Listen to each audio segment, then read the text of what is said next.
दादा please social media आमचं आहे ना, सोशल मीडिया आमचं चॅनलवाला मीडिया आहे.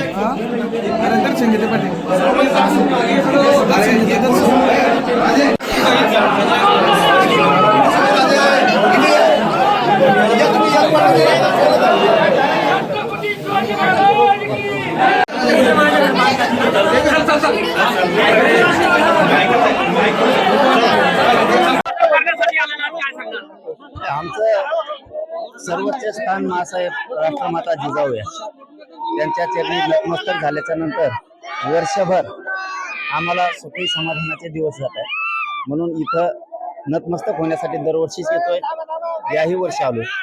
या जिजाऊ जयंतीच्या निमित्तानं महाराष्ट्रातल्या आणि देशभरातल्या सगळ्या बांधवांना खूप खूप मनापासून जयंतीच्या शुभेच्छा देतो. सरकारच्या सध्याच्या भूमिकेशी तुम्ही सहमत आहात का? कोणची भूमिका? सरकारचं काय चाललंय? काहीच मिळाला ना. कोण कोणाचा उमेदवार आहे, कोण कोणाचा प्रचार करतो. आजच्या पवित्र दिवशी कशाला त्या घाणीचं नाव घ्यायचं? कार्यकर्त्यांना काय आवाहन करणार? शांतता. बरं, इथल्या विकास आराखड्याबद्दल काही काय मत व्यक्त करणार? ते तर होणं गरजेचंच आहे ना. गेल्या वेळेसच आपण सांगितलं होतं की तुम्ही करा, परंतु काय असतं, एखाद्याला जर जातीवादाची सवय लागली तर ते राष्ट्रमाता मासाहेब जिजाऊंच्या इतक्या पवित्र स्थानी सुद्धा विकास करत नाहीत. त्यांना दुसरीकडे पैसा द्यायला, व्यापाऱ्याला देण्यासाठी खूप भ्रष्टाचार केलेले लोक आहेत, त्यांना सोडायला चालतं. पण मासाहेब जिजाऊंच्या या पवित्र भूमीला त्यांना विकसित करणं चालत नाहीये. सरकारने आणखीन तरी शांतपणाची भूमिका घेऊन त्यांनी राष्ट्रमाता मासाहेब जिजाऊंच्या या पवित्र ठिकाणाचं विकास करणं गरजेचं आहे आणि त्यांनी करावा ही आमची त्यांना विनंती आहे. तुम्ही दिल्लीला जाणार आहे, दिल्लीला तुम्ही आंदोलन करणार आहे, काय तयारी सुरू आहे? आणखीन नाही, कारण ते आपल्याकडचं वातावरण आणि तिकडचं वातावरण थोडं वेगळं आहे. त्याच्यामुळे अशी मिस्टेक व्हायला लागली की इकडं थंडी असली तर तिकडं ऊन असतंय, तिकडं ऊन असलं आपल्याकडे पाऊस असतोय. त्यामुळे आणखीन तारीख ठरवली नाही, पण दिल्लीला जाणार. देशातला सगळा मराठा एकत्र एकत्रीकरणाचा वारा सुरू आहे. ठाकरे म्हणते झाले भाऊ, झाले. काहीच मिळ नाही लागत. कोण कोणाच्या पॅन्डॉल मध्ये उभा आहे ती, कोण कोणाचा विरोधक आहे काय. फक्त यांनी शेतकरी मारला. यांना निवडून यायचंय, एकदम मोठं व्हायचंय. त्यामुळं लोकांनी शहाणं होणं गरजेचं आहे. आपली शक्ती आपल्या विरोधात वापरायची नाही. म्हणून मी हमेशा मराठा समाजाच्या सगळ्या बांधवांना पण सांगतो, आपली शक्ती आपल्यात वापरू नका.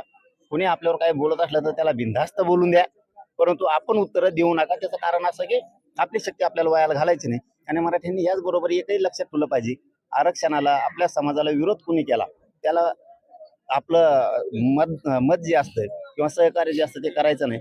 चळवळीत कोण काम करतं याच्याकडे सुद्धा लक्ष ठेवलं पाहिजे. नसतं लोक हसतात नंतर. आपल्या माणसाला केलं पाहिजे. समाजाला विरोध करणारा, समाजाच्या लेकराच्या आरक्षण विरोधात करणाऱ्याला कधीही आपण सहकार्य केलं नाही पाहिजे. त्याची जागा त्याला दाखवली पाहिजे. या मताचं मी आहे आणि ते समाज करेल सुद्धा. महाविकास आघाडी महायुतीमध्ये मराठीत महापौर होणार, पण मात्र मराठ्यांच्या ज्या खरंच मराठ्यालाच डावलं जातो, मग मराठी महापौर कशासाठी? नाही, आता ती काय, ती जत्रा आहे आणि त्या जत्रात त्यांना काय सुचत नाही. त्यामुळे काय कुणी झालं काय झालं तर आमच्यात काही परिवर्तन होणार आहे का? एखादा अधिकारी त्यांच्या लेकरा बाळांना केंद्रीय कॉलेज मिळणार आहे का? गोरगरीब मराठी आहेत, त्यांना शिक्षणात नोकरीत आरक्षण मिळणार आहे का? याचं उत्तर नाहीये. आमच्या गोरगरिबांना न्याय दिला जाणार, कर्जमाफी केली जाणार आहे का? याचं उत्तर नाहीये. त्यामुळे आपणच शहाणपणाच्या भूमिकेत यायचं. वेळ आली की मतदानातून दाखवून द्यायचं, यांना पाडत जायचं. मराठाच्या जीवावर राजकारण करतात काय? आता कुठं आम्ही आलो तर धोरणात होता, आम्ही कसं पाडीतो रप. विद्यार्थ्यांचं त्या संदर्भामध्ये ते सरकार आता मला वाटतं 19 तारखेला त्याच्यावर 18-19ला बैठक घेऊन म्हणलेली आहे. त्याच्यावरती सविस्तर सगळा निर्णय होईल. पण शब्द दिलेला त्यांनी की वायर सोडणार नाहीत आणि सोडणार सुद्धा नाहीत. जर सोडलं ना मग मी घोडे लावित असतो सोडल्यावर. ती प्रश्न मलाच विचारतेच, कोणी आलंय राजकारण जाऊ द्या, राजकारणाचा विषय जाऊ द्या.